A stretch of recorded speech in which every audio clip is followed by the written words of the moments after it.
ആദ്യം ശ്രീ ജയചന്ദ്രൻ കല്ലിങ്കൽ, നമുക്കറിയാം ഈ തുച്ഛമായ തുക ലഭിച്ചിട്ട് നിത്യ ചിലവ് നടത്താൻ കാത്തിരിക്കുന്ന പട്ടിണിപ്പാവങ്ങളുള്ള നാട്ടാണ് നമ്മളുടേത്. അവിടെയാണ് ഈ തട്ടിപ്പ് നടന്നിരിക്കുന്നത്. ഇതെങ്ങനെ സംഭവിച്ചിട്ടുണ്ട്? ഇതിനകത്ത് എനിക്ക് തോന്നിയത് ധനകാര്യ മന്ത്രി പുറത്തുവിട്ടതിനകത്ത് 1458 പേരിലാണ് ക്രമക്കേട് കണ്ടെത്തിയത്. വാർദ്ധക്യകാല പെൻഷൻ, കർഷക തൊഴിലാളി പെൻഷൻ, വികലാംഗ പെൻഷൻ, വിധവാ പെൻഷൻ, ഇങ്ങനെ നിരവധി ആണ് സാമൂഹ്യക്ഷേമ പെൻഷനുകൾ ഉള്ളത്. ഈ പെൻഷനുകളൊക്കെ നൽകുമ്പോൾ അതിന്റെ ഗുണഭോക്താക്കളെ കണ്ടുപിടിക്കുന്നതിന് കൃത്യമായ മാനദണ്ഡങ്ങൾ സർക്കാർ പുറപ്പെടുവിച്ചിട്ടുണ്ട്. വാർദ്ധക്യകാല പെൻഷൻ വില്ലേജ് എക്സ്റ്റൻഷൻ ഓഫീസർമാരാണ് പരിശോധിക്കുന്നത്. കർഷക തൊഴിലാളി പെൻഷൻ കൃഷി വകുപ്പുമായി ബന്ധപ്പെട്ട കൃഷി ഓഫീസർമാരുടെ സർട്ടിഫിക്കറ്റുമായി ബന്ധപ്പെട്ടാണ്. വികലാംഗ പെൻഷൻ ഹെൽത്ത് ഇൻസ്പെക്ടറുമായി ബന്ധപ്പെട്ട അന്വേഷണം നടത്തിയിട്ടാണ് ചെയ്യുന്നത്. വിധവാ പെൻഷൻ ICD സൂപ്പർവൈസർമാർ ഉൾപ്പെടെയുള്ളവരുടെ അന്വേഷണ റിപ്പോർട്ടിന്റെ അടിസ്ഥാനത്തിലാണ് അത് കണ്ടെത്തുന്നത്. അത് മാത്രമല്ല, ഇങ്ങനെ കണ്ടെത്തുന്നവരെ തദ്ദേശ സ്വയംഭരണ സ്ഥാപനങ്ങളുടെ ക്ഷേമകാര്യ കമ്മിറ്റി ചർച്ച ചെയ്ത് ലിസ്റ്റ് അംഗീകരിച്ച് അത് തദ്ദേശ സ്വയംഭരണ സ്ഥാപനങ്ങളുടെ ഭരണസമിതി കൂടി അംഗീകരിച്ചിട്ടാണ് പുറത്തുവിടുന്നത്. അപ്പൊ ഇത്രയധികം സ്ക്രൂട്ടിനി നടത്തിയിട്ടാണ് ഇങ്ങനെ ഒരു പെൻഷനിലേക്ക് സർക്കാർ പോകുന്നത്. കേരളത്തിൽ 62 ലക്ഷം പേർക്ക് പെൻഷൻ ഉണ്ട്. 62 ആണെന്ന് തോന്നുന്നു, 62 കൃത്യമായ കണക്ക് ഇപ്പൊ എന്റെ മനസ്സിലാകത്തില്ല. അതിൽ 1458 വരെ കണക്ക് കണ്ടാണ് ഇപ്പൊ ധനകാര്യ മന്ത്രി ഇങ്ങനെ ഒരു പ്രസ്താവന നടത്തിയതായി ഒരു രേഖ വെളിവിട്ടതായി കാണുന്നത്. എന്തായിരുന്നാലും കുറ്റക്കാരെ വെളി കൊണ്ടുവരണം എന്നുള്ളതിനകത്ത് ഞങ്ങൾക്കൊരു സംശയമില്ല. ആരെങ്കിലും അനധികൃതമായി പണം കൈപ്പറ്റിയിട്ടുണ്ടെങ്കിൽ അത് കൊണ്ടുവരേണ്ടത് തന്നെയാണ്. എനിക്ക് തോന്നുന്നത് മസ്റ്ററിംഗ് അവസാനം നടന്നത് കഴിഞ്ഞ വർഷം 2023 അടുത്ത മസ്റ്ററിംഗ് നടക്കാൻ പോകുന്നുണ്ട്. ഇത് പരിശോധിച്ചത് ഇൻഫർമേഷൻ കേരള മിഷനാണ്. ഇൻഫർമേഷൻ കേരള മിഷൻ ഒരു സോഫ്റ്റ്വെയർ അടിസ്ഥാനത്തിൽ ഒരു ഓഫീസിനകത്ത് ഇരുന്ന് പ്രവർത്തിക്കുന്ന ഒരു സർക്കാർ സ്ഥാപനം എന്ന് പൂർണ്ണമായും സർക്കാർ സ്ഥാപനം എന്ന് പറയാൻ കഴിയില്ല. സർക്കാർ ജീവനക്കാരല്ല അവിടെ കൂടുതലുള്ളത്, പലരും താൽക്കാലിക ജീവനക്കാർക്ക്.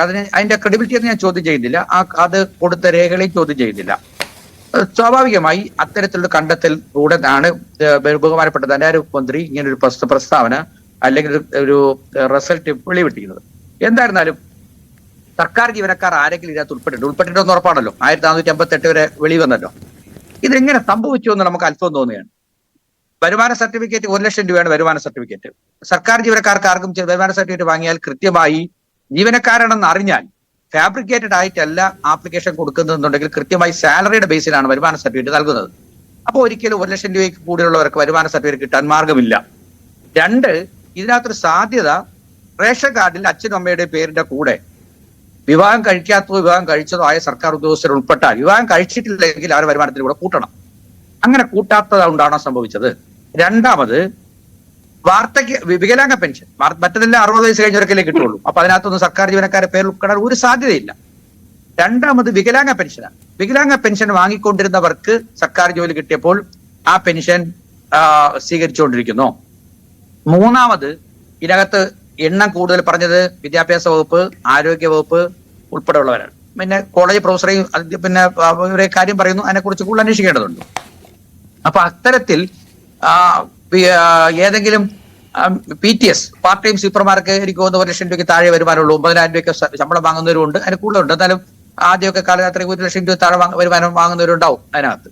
ഇതെങ്ങനെയാണ് സംഭവിച്ചത്? നമുക്ക് അത്ഭുതം തോന്നുകയാണ്. 1458 പേർ ഇതിനകത്ത് ഉൾപ്പെട്ടത് എങ്ങനെയാണ്? മുമ്പ് തീർച്ചയായും ശ്രീ ജയചന്ദ്രൻ കല്ലിങ്കൽ, താങ്കൾ ഇപ്പോൾ 3 തവണ അത്ഭുതം തോന്നുന്നു ഇതെങ്ങനെ സംഭവിച്ചു എന്ന് പറയുകയുണ്ടായി. അതേ അത്ഭുതത്തോടു കൂടിയാണ് ഞാനും താങ്കളോട് ചോദിച്ചത് ഇതെങ്ങനെ സംഭവിച്ചു എന്ന്.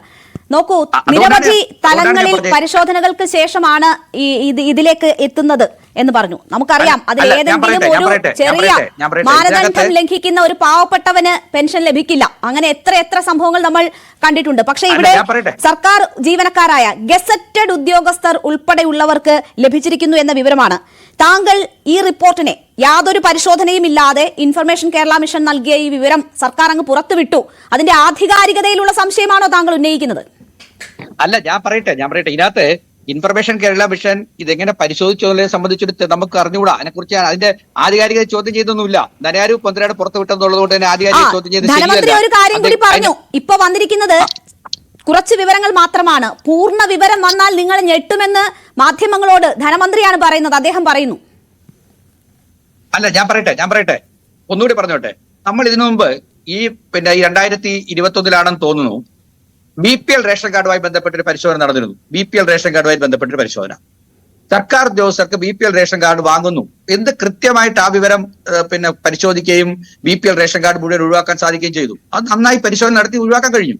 ഇത് ഇത്രയധികം സംവിധാനം ഉണ്ടായിട്ടും ഈ തദ്ദേശ സ്വയംഭരണ സ്ഥാപനങ്ങളുടെ സ്ക്രൂട്ടിനി കഴിഞ്ഞ ഒരു ലിസ്റ്റിനകത്ത് അപകടം ഉണ്ടായി, ഇത്തരത്തിൽ തെറ്റുണ്ടായെങ്കിൽ അതിനകത്ത് തെറ്റ് കാണിച്ചവരെ കണ്ടെത്തുകയും അവർക്ക് ശിക്ഷ കൊടുക്കുകയും വേണം. അതിനകത്ത് സംശയമില്ല, ഫാബ്രിക്കേഷൻ ചെയ്യണം.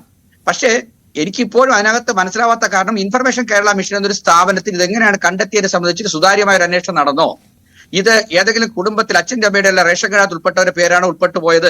അങ്ങനെ ഉള്ള വിവരത്തിന്റെ അടിസ്ഥാനത്തിൽ സർക്കാർ ജീവനക്കാർക്ക് ശമ്പളം നൽകുന്ന സ്പാർക്കിലെ വിവരങ്ങൾ സേവന ആപ്പുമായി ബന്ധിച്ചിട്ടുള്ള പരിശോധനയിലാണ് കണ്ടെത്തിയിരിക്കുന്നതെന്നാണ് നമുക്ക് പ്രാഥമികമായി മനസ്സിലാക്കാൻ കഴിയുന്നത്. അല്ല, അതാണ് അങ്ങനെ സർക്കാർ ജീവനക്കാരുടെ അക്കൗണ്ടിലേക്കാണ് ഈ പണം പോയിട്ടുള്ളത് എങ്കിൽ അത് ഉറപ്പായി അവർക്കെതിരെ നടപടി സ്വീകരിക്കണം. അതിനകത്ത് സംശയമില്ല.